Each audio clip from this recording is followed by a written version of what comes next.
हिंदी की कक्षा में आप सभी का स्वागत है। आज हम तुलसीदास जी की दूसरी चौपाई का अर्थ पढ़ेंगे। दूसरी चौपाई है, लखन कहा हंसी हमरे जाना, सुनहु देव सब धनुष समाना। लक्ष्मण जी कह रहे हैं, हंसी यानी हंसते हुए, हमरे जाना यानी हमारे ज्ञान में, हमारे जानने में तो सुनहु देव, हे देव सुनिए। मुनि जी को देव संबोधन करते हुए कह रहे हैं कि हे देव सुनिए, हमारे ज्ञान में तो सब धनुष समाना, सभी धनुष समान है, यानी सभी धनुष एक समान है। उन्होंने पहली चौपाई में उनसे कहा था ना कि हमने बचपन में बहुत सारे धनुष तोड़े थे, तब तो आपने क्रोध नहीं किया। इस शिव जी के धनुष को तोड़ने पर आप इतना क्रोधित क्यों हो रहे हैं? उसी के आगे लक्ष्मण जी हंसते हुए कह रहे हैं कि हमारे देव सुनिए, हमारे ज्ञान में तो सभी धनुष, हमारी जानकारी में तो सभी धनुष एक समान है।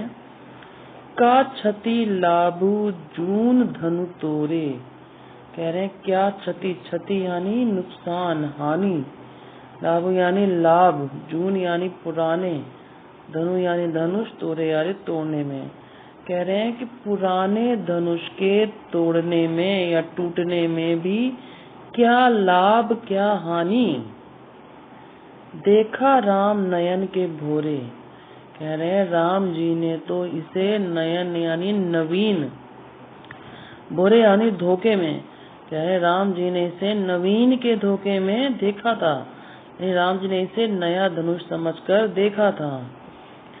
छुअत टूट रघुपति हूँ न दोसु, लक्ष्मण जी कह रहे हैं कि छुअत यानी छूते ही, टूट यानी टूट गया, ये यानी धनुष तो छूते ही टूट गया। रघुपति न दोसु, कह रहे हैं इसमें रघुपति यानी श्री राम जी का न दोष, यानी कोई भी उनका दोष नहीं है, वो तो छूते ही टूट गया, वो पुराना था। मुनि बिनु काज करी कतरोसु, कह रहे हैं मुनि आप बिनु यानी बिना, काज यानी कारण के ही, करी यानी कर रहे हैं, कत यानी क्यों, रोसु यानी क्रोध, कह रहे हैं मुनि आप बिना कारण के ही क्यों क्रोध कर रहे हैं। बोले चितय परसु की ओरा, रे सट सुने हुई सुभाव न मोरा। अब लक्ष्मण जी की इन बातों को सुनकर क्रोधित होते हुए परशुराम जी बोले, चितय कह रहे हैं परसु की ओरा, परसु यानी फरसा जो हमेशा वो अपने हाथ में पकड़े रहते हैं, फरसे की ओर चितय यानी देख कर परशुराम जी बोले। रे सठ, रे यानी हे, सठ यानी मूर्ख, लक्ष्मण जी को गुस्से में कह रहे हैं कि हे मूर्ख, सुने ही सुभाव, सुने ही यानी सुना, सुभाव यानी स्वभाव, ना मोरा यानी मेरा स्वभाव तुमने लगता है नहीं सुना, यानी लगता है तुम मेरे स्वभाव के बारे में बिल्कुल भी नहीं जानते हो।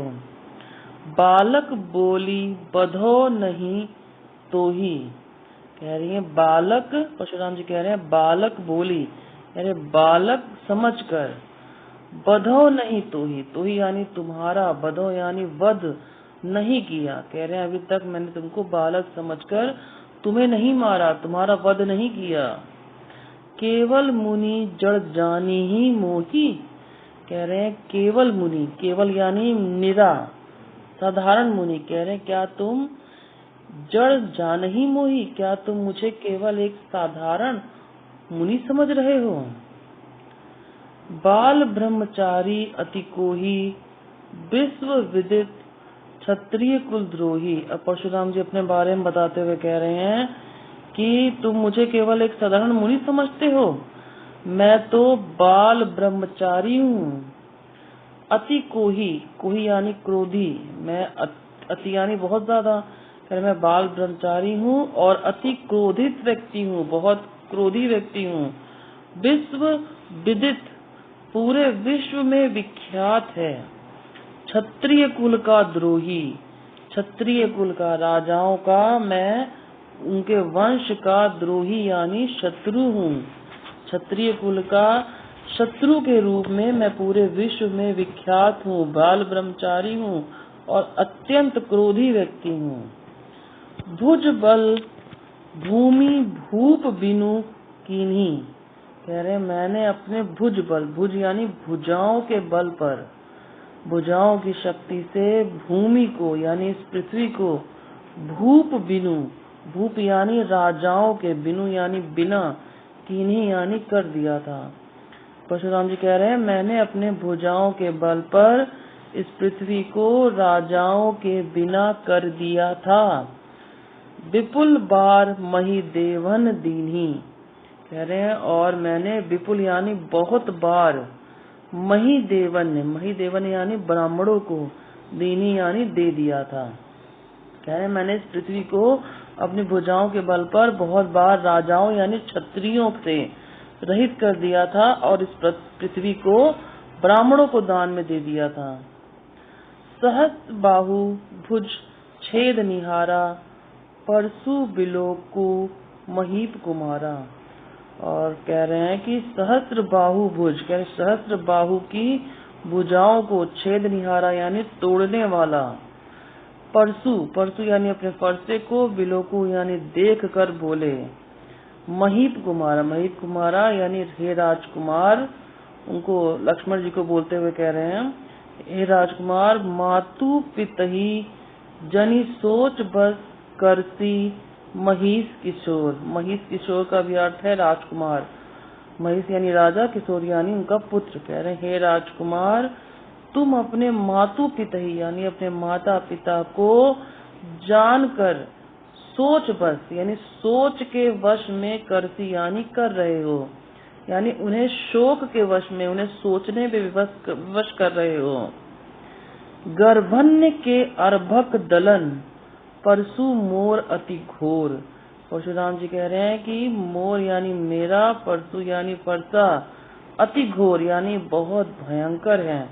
परशुराम जी कह रहे हैं कि मेरा फरसा बहुत भयंकर है, इतना भयंकर है कि वो गर्भन्य यानी गर्भ में स्थित, अर्भक यानी गर्भ में स्थित बच्चे को भी, शिशु को भी, दलन यानी मार देता है।